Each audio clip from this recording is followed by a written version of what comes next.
Wikipedia के मुताबिक वायुमंडल में मौजूद जलवाष्प के संघनन से बने जलकणों या हिमकणों की दृश्यमान राशि बादल कहलाती है। मौसम विज्ञान में बादल को उस जल अथवा अन्य रासायनिक तत्वों के मिश्रित द्रव्यमान के रूप में परिभाषित किया जाता है जो द्रव रूप में बूंदों अथवा ठोस रवों के रूप में किसी ब्रह्मांडीय पिंड के वायुमंडल में दृश्यमान हो। बादल कैसे बनते हैं, उत्तर दीजिए। हिंदी वाइब के मुताबिक बादल तब बनते हैं जब हवा का कोई क्षेत्र ठंडा होकर भाप को द्रव में बदल देता है। वो हवा जहां बादल बनते हैं, जलवाष्प को संघनित गैस से द्रव में परिवर्तन करने के लिए पर्याप्त ठंडी होनी चाहिए। पानी हवा में मौजूद डस्ट, बर्फ या समुद्री नमक, जिन्हें संघनन नाभिक कंडेंसेशन न्यूक्लियाई कहा जाता है, के साथ संघनित होता है। बादल के कितने रंग होते हैं? एनसीईआरटी ऑनलाइन के मुताबिक उत्तर घ बादल काले, गहरे स्लेटी और सफेद रंगों के होते हैं।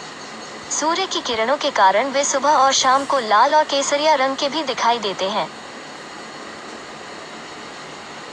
बादल लाल क्यों हो जाते हैं?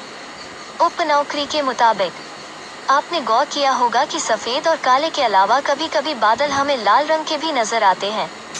यह अक्सर सुबह या शाम के समय होता है जब सूर्य की किरणें पृथ्वी से दूर जा चुकी होती हैं, और लाल रंग में क्षमता होती है कि वो लंबी दूरी से भी सबसे पहले और आसानी से दिख जाए। बादल का रंग काला क्यों होता है? रोचक तथ्य के मुताबिक जब बादलों से होकर बहुत ही कम मात्रा में सूर्य की किरणें पास होंगी, तो वो बादल गहरे रंग का या काला दिखाई देगा। बाकी रंगों के साथ भी ऐसा ही होता है। जब कोई वस्तु किसी रंग को परावर्तित करती है, तो हमें वो वस्तु उसी रंग की दिखाई देती है। बादलों पर कौन रहता है? हिंदी वाटर पोर्टल के मुताबिक बादल ऊपर ही क्यों रहता है? जवाब: जब हम पानी को किसी बर्तन में गर्म करते हैं तो उसके आसपास हवा की धारा कुछ इस तरह बहती है। गर्म हवा का घनत्व ठंडी हवा से कम होता है, अतः गर्म हवा ऊपर की ओर उठती है और आसपास की ठंडी हवा उसका स्थान लेती है। बादल में पानी कैसे बनता है? हिंदी वाटर पोर्टल के मुताबिक समुद्र, झील, तालाब और नदियों का पानी सूरज की गर्मी से वाष्प बनकर ऊपर उठता है। इस वाष्प से बादल बनते हैं।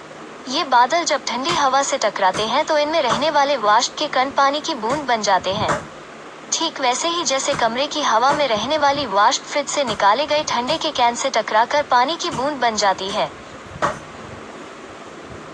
बादल में पानी कैसे बनता है? हिंदी वाटर पोर्टल के मुताबिक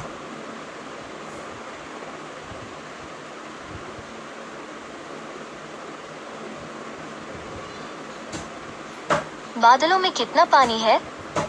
न्यूज़ 18 हिंदी के मुताबिक बादल के अंदर पानी की मात्रा आपके चारों ओर हवा में पानी की मात्रा से कुछ अलग नहीं है। बादल बूंद बहुत छोटी है और बहुत कम वजनी। बादल में वे हवा के साथ तैरती हैं या बस हवा में लटकती हैं।